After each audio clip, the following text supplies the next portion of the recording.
So, good morning from Holland, and I have decided I'm going to read for the next so many days. I'm going to read every morning a chapter from the Ribhu Gita, and I did yesterday chapter 34, but I'll start with chapter number 1 and then keep going. And there's about 40 something chapters, I think. So it's going to be 40 days. And so chapter 1 I saw begins with, this book has been written a couple of 100 years ago. Actually don't know when exactly. And is a real Indian book. So the chapter 1 begins with all kinds of salutations, oblations, and expressions of respect and love and honor for Shiva, who is the author of this book, who is said to be the author of this text, and for not only Shiva but all kinds of other Indian gods and deities. And I thought, for those of you who are not familiar with that, it may be a bit taxing. So I wanted to start with verse 35, which is a bit of a good thing, because also chapter 1 is a very long chapter. It's 85 verses. So if I start with 35, it becomes a chapter like most of the others, around 50 verses. Okay, so I hope you don't mind. But I start with verse 35. Nidaga, you who possess all attainments, so that all may understand, I shall now briefly tell you the ascertainment of the self, as expounded by the Supreme Ishvara, the Lord of all the world, in his intense compassion. Those who listen and learn faultlessly well this teaching that is extremely secret will forever attain the nature of the Supreme Brahman. 36. The self is knowledge, one and complete. It is this knowledge that remains in the practical world as the base for the body and endless conditioning factors. That is the witness of the body and all else, and that is beyond all objects of perception. Indeed, if one inquires in an unbiased manner, this self indeed is of the nature of the indivisible Supreme Brahman. 37. Because it is imperishable, it is the self indeed. Existing as the nature of knowledge, that is the truth. Because it illumines all, it is the self indeed. Existing as the nature of knowledge, that is consciousness.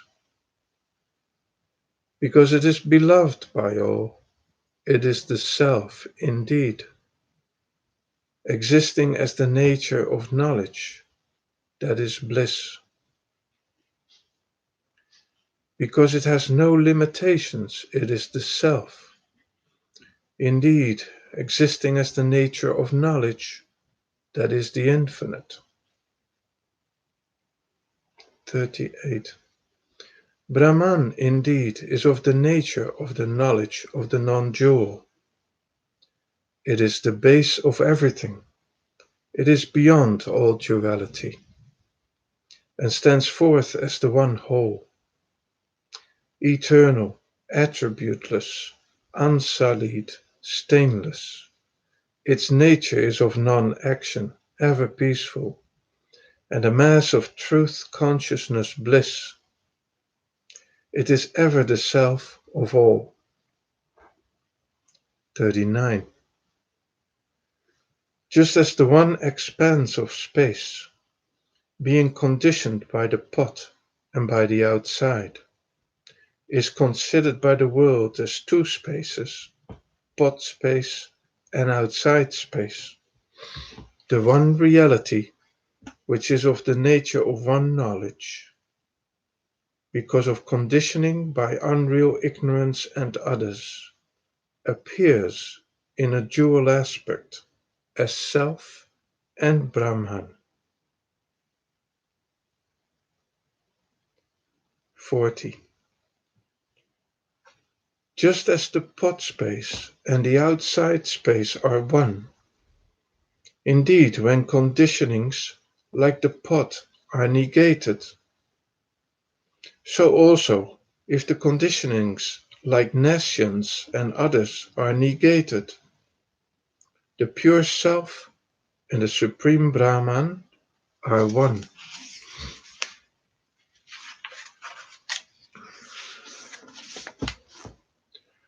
All the aspirants for liberation should unimpededly realize the great identity of the Self and the Supreme.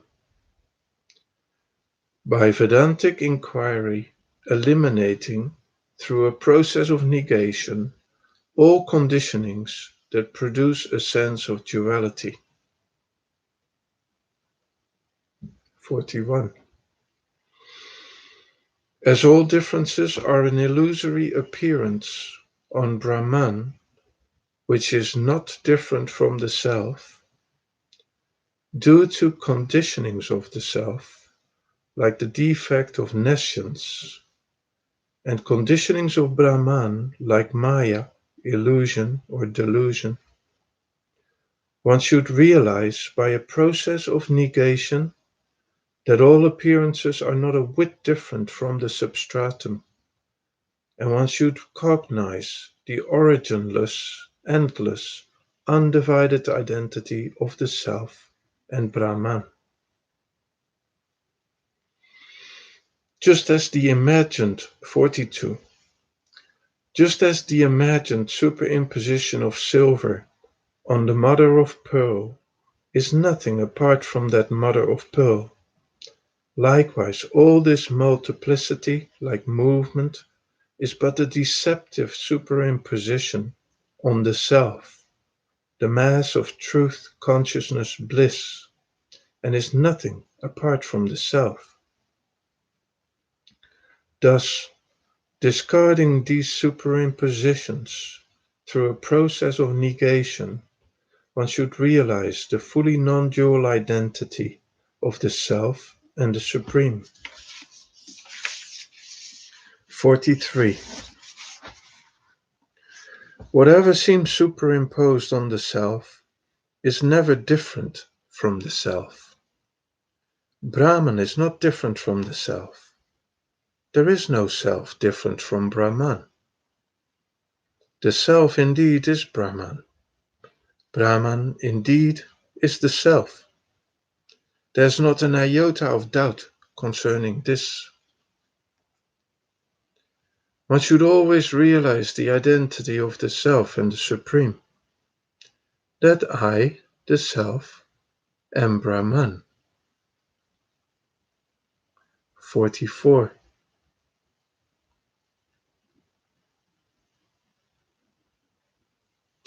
As only the Self of the nature of knowledge exists, there is nothing to be referred to by the word non-self. As only the Self of the nature of knowledge exists, there can be no thought of non-self. As only the Self of the nature of knowledge exists, there is no world existing as non-self. Be certain that it is only the Self of the nature of knowledge that exists immutably, ever, everywhere. 45. As only the Self of the nature of knowledge exists, There is no nescience or delusion separate from it. As only the self of the nature of knowledge exists, there is no concept or volition or indecision, differentiation separate from it. As only the self of the nature of knowledge exists, there's not a trace of any nature separate from it. Be certain that it is only the self of the nature of knowledge that exists immutably, ever, everywhere. 46. As there is no entity like the mind and such, there's never an object of which to think. As truly there is no body and such, there's never any senility or death. As there are no limbs like hands, there's no activity like taking and giving and such. Be certain that it is only the self, eternally of the nature of knowledge, that exists changelessly. As there is nothing of the nature of bondage, liberation there is none. As there is nothing of the nature of liberation, bondage there is none. Be certain that it is only the self, ever of the nature of consciousness, that exists changelessly.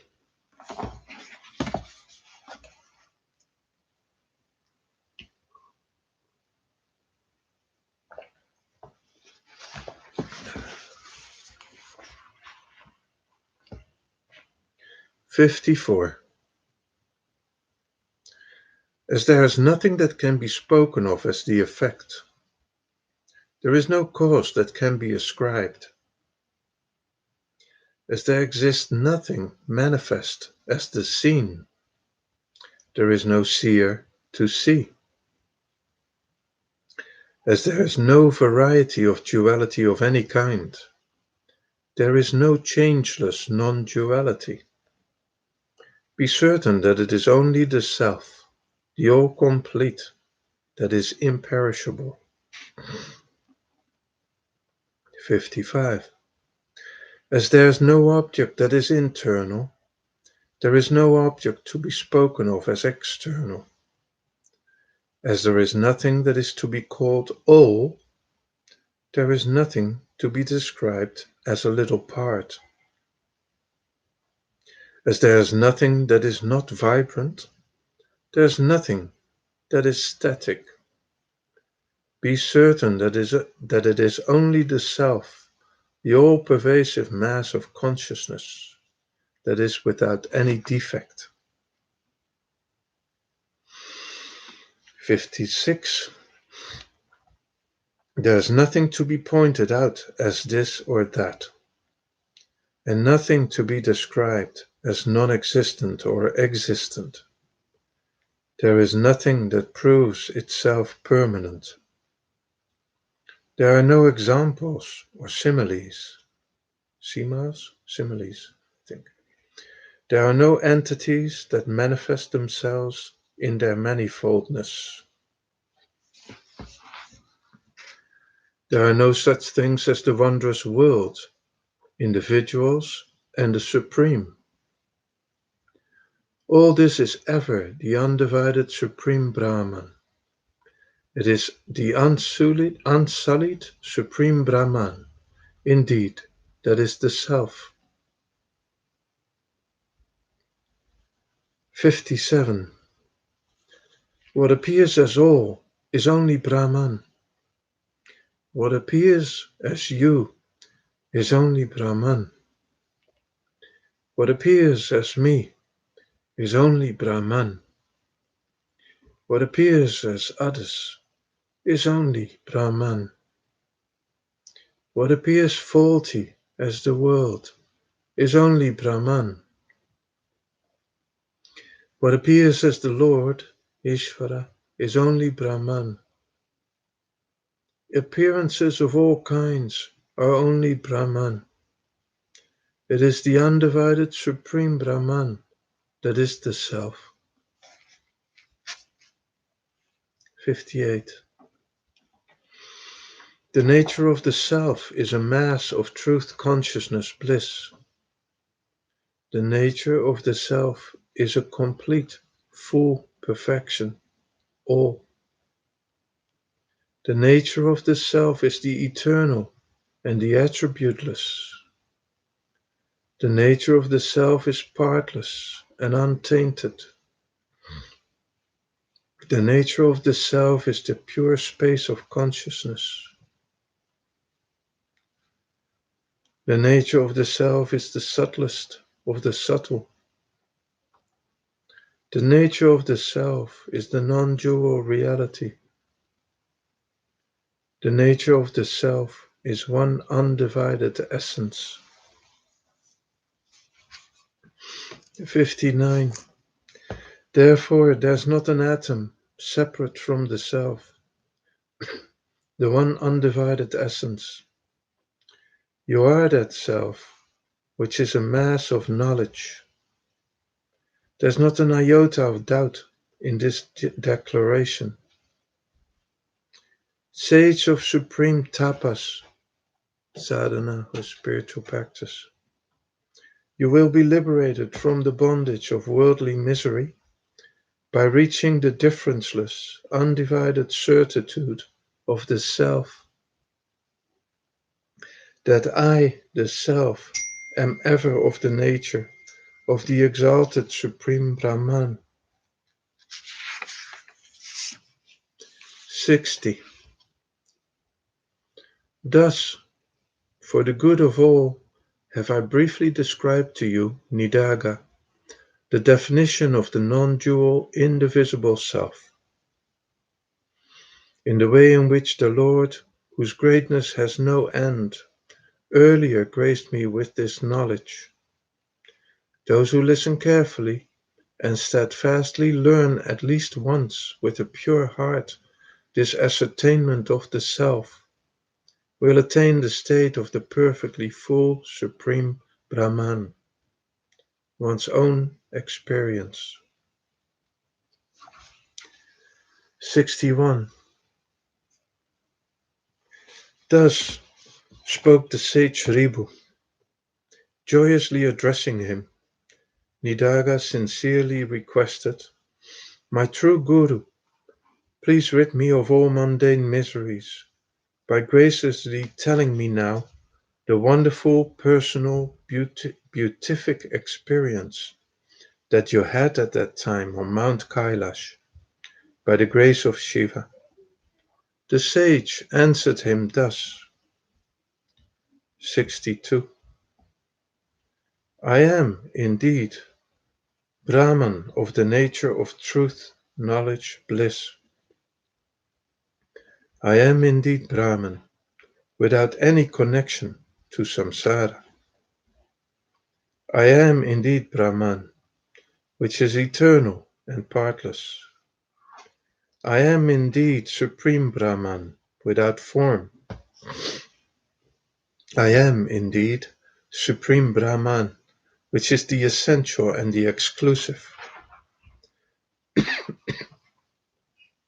I am indeed the Supreme Brahman, which stands by itself. I am indeed the Supreme Brahman, which is non-dual. I am indeed Brahman, which is whole, perfectly full and undivided. 63. I am indeed Supreme Brahman, which stands as the nature of truth. I am indeed Supreme Brahman, which is ever in bliss. I am indeed Supreme Brahman, which is of the nature of consciousness. I am indeed Supreme Brahman, which is the space of consciousness. I am indeed Supreme Brahman, which is blemishless. I am indeed Supreme Brahman, which is untainted. I am indeed Supreme Brahman, which is of the nature of myself. I am indeed the one perfectly full Brahman.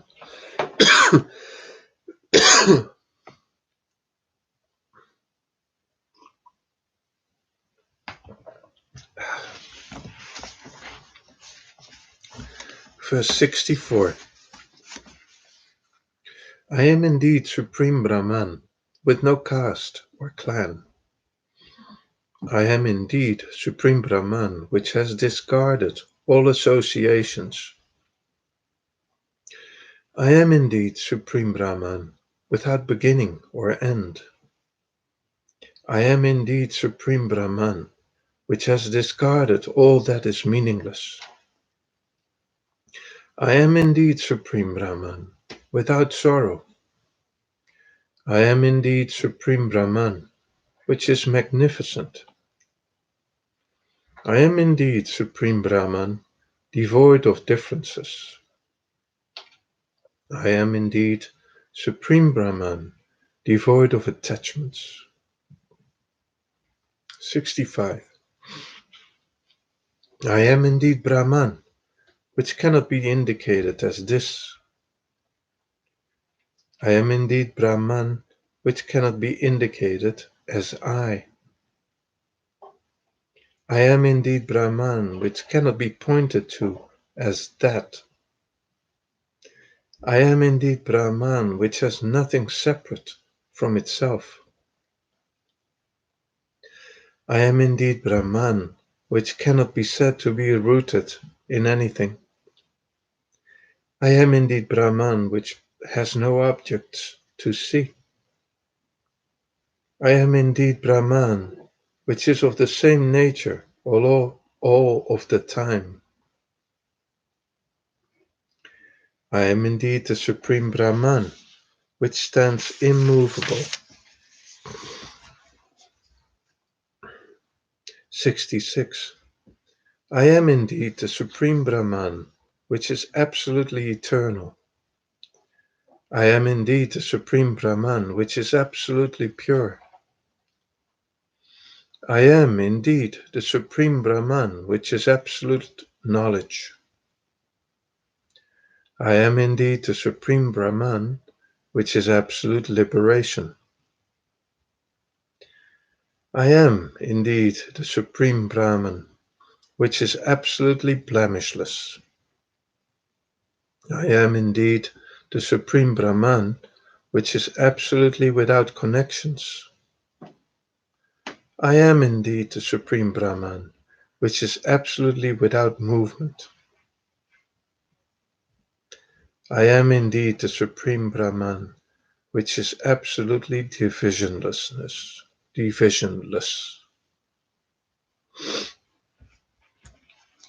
67. I am indeed Brahman, which is the mass of absolute truth. I am indeed Brahman, which is the mass of absolute consciousness. I am indeed Brahman, which is the mass of absolute bliss. I am indeed Brahman, which is absolutely subtle.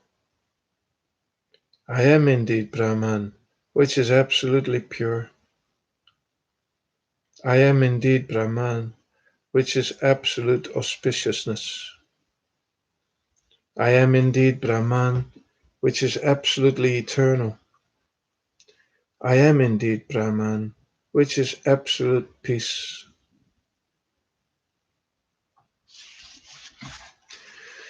68. I am indeed the Supreme Brahman, which is exclusively of the nature of existence. I am indeed the Supreme Brahman, which is exclusively of the nature of consciousness. I am indeed the Supreme Brahman, which is exclusively of the nature of the good. I am indeed the Supreme Brahman, which is exclusively of the nature of sound. I am indeed the Supreme Brahman, which is exclusively of the nature of space. I am indeed the Supreme Brahman, which is exclusively of the nature of that which alone is. I am indeed Brahman, which alone is of this exclusive nature. I am indeed the Supreme Brahman, which is simple magnificence. 69. I am indeed Brahman, which does not change into parts. I am indeed Brahman, which transcends all fragmentation. I am indeed Brahman, which has not a speck of a mind. I am indeed Brahman, which has no sankalpa, concept, or doubt, differentiation, vikalpa. I am indeed Brahman, without manifold names. I am indeed Brahman, without any diversified forms. I am indeed the immaculate Supreme Brahman, untouched by an ego. I am indeed the Supreme Brahman, which is the undivided space of consciousness. 70. I am indeed Brahman, which is all and complete. I am indeed Brahman, which has no conditionings like a body. I am indeed Brahman, which is all pervasive and without any parts. I am indeed Brahman, which is a mass of knowledge. I am indeed the Supreme Brahman, which is the substratum of all. I am indeed the Supreme Brahman, which manifests as all. I am indeed Brahman, which is without any distinguishing characteristics. I am indeed the Supreme Brahman, which is undivided and devoid of all. 71. I am indeed Brahman, without any differentiation as beings. I am indeed Brahman, without any differentiation such as multiplicity. I am indeed Brahman, without any differentiation or effect. I am indeed Brahman, without any differentiation such as all. I am indeed Brahman, without any differentiation such as the Vedas. I am indeed Brahman, without any differentiation, Brahma, Creator, and others. I am indeed Brahman, with no differentiation. I am indeed ever the one Supreme Brahman. 72.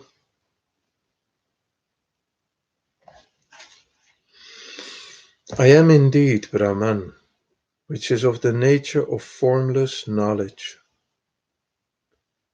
I am indeed the Supreme Brahman, which is woven into everything. I am indeed Brahman, which is of the nature of knowledge without delusion. I am indeed the Supreme Brahman, devoid of liberation or its opposite. I am indeed Brahman, of the nature of undivided knowledge. I am indeed the Supreme Brahman, without limitations. I am indeed Brahman, of the nature of knowledge, without sorrow. I am indeed the Supreme Brahman, which is self-luminous.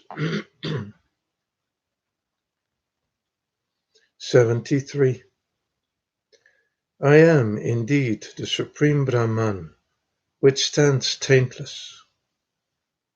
I am indeed the Supreme Brahman, which is actionless. I am indeed the Supreme Brahman, of one nature. I am indeed Brahman, beyond comprehension through anything. I am indeed the Supreme Brahman, which is one without a second.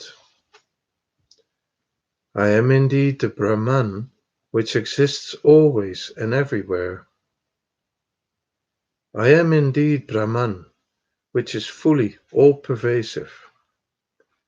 I am indeed the Supreme Brahman, which is all truth. I am indeed Brahman, which is ever changeless. I am indeed Brahman, which has no trace of doubt. I am indeed Supreme Brahman, which is endless and infinite. I am indeed Brahman, without a trace of ego. I am indeed Supreme Brahman, which is pure and without connections. I am indeed Brahman, which is without a trace of happiness or unhappiness. I am indeed Brahman, which is transcendent and beyond attachments. I am indeed Brahman, which has no trace of worldly bondage. 75. I am indeed Brahman, which does not have the pentad of gods such as Brahma and others. I am indeed Brahman, without the pentad of functions. I am indeed Brahman, not touched in the least by delusion. I am indeed Brahman, which is blemishless and exalted. I am indeed Brahman, which glows as the self-luminous. I am indeed Brahman, which is the pure space of consciousness. I am indeed Brahman, which has no connection to action. I am indeed the Supreme Brahman, which is only consciousness.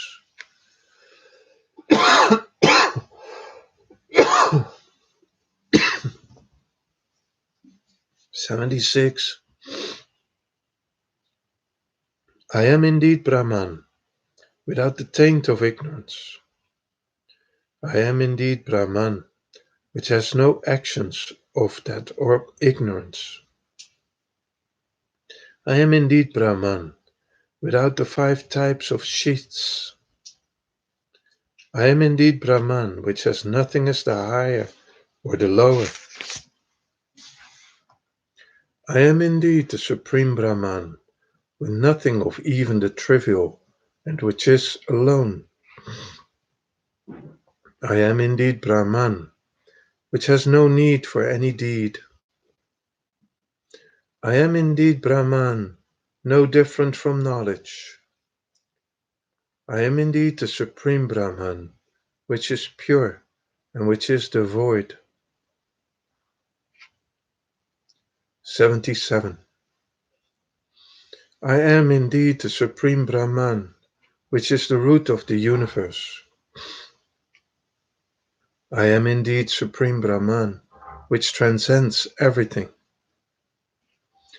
I am indeed Supreme Brahman, which pervades everywhere. I am indeed Supreme Brahman, which is ever immaculate. I am indeed Supreme Brahman, which is the essence of all. I am indeed the Supreme Brahman, which is all sentience. I am indeed the Supreme Brahman, which has absolute freedom. I am indeed Supreme Brahman, which is truth, knowledge, bliss. 78. I'm never the body or the senses. I'm never living beings or the thoughts.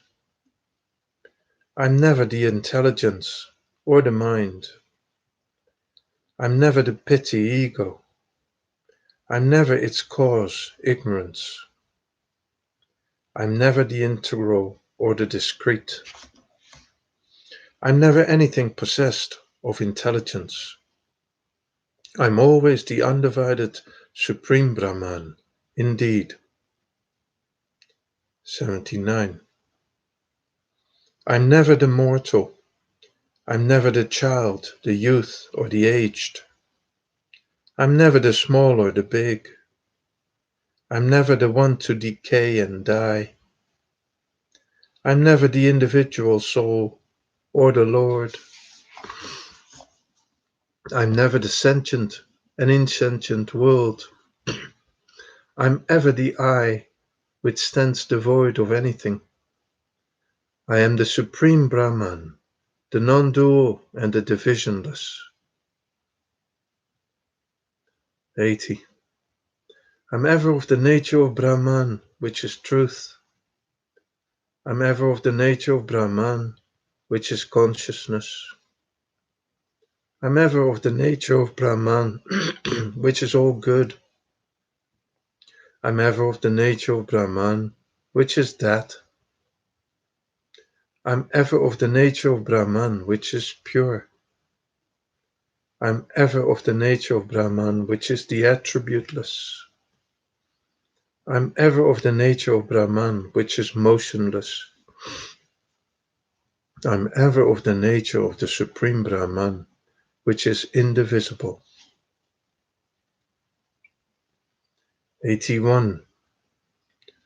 O sage, what avails the description thereof in diverse ways?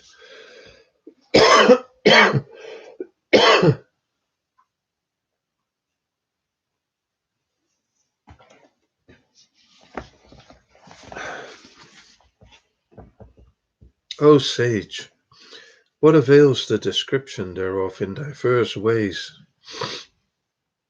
I am Brahman. Brahman is I, and I am all. This undivided supreme certitude, thus strengthened, is the permanent experience I have gained by the grace of the Supreme Shiva. There's no doubt about this pure and noble self. This is the truth, I say, in the name of Shiva. Those who listen to this fitting exposition, even once with attention, and realize it, will become the Supreme. 82. The non-dual Supreme Shiva, limitless and without the least division, stands as the great truth, stands as the great truth, which the Vedanta fearlessly proclaim. Inane imbeciles, with impure minds, distracted toward differentiation by texts on duality,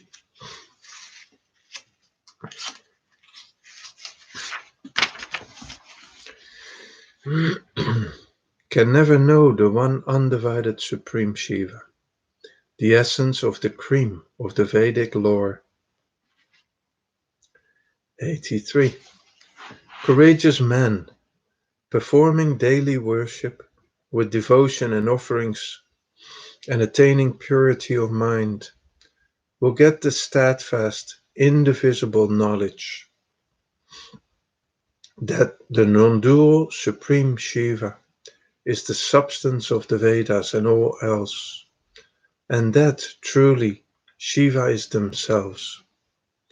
Rid of illusory, worldly bondage, they will become the Supreme Shiva themselves, consciousness, bliss.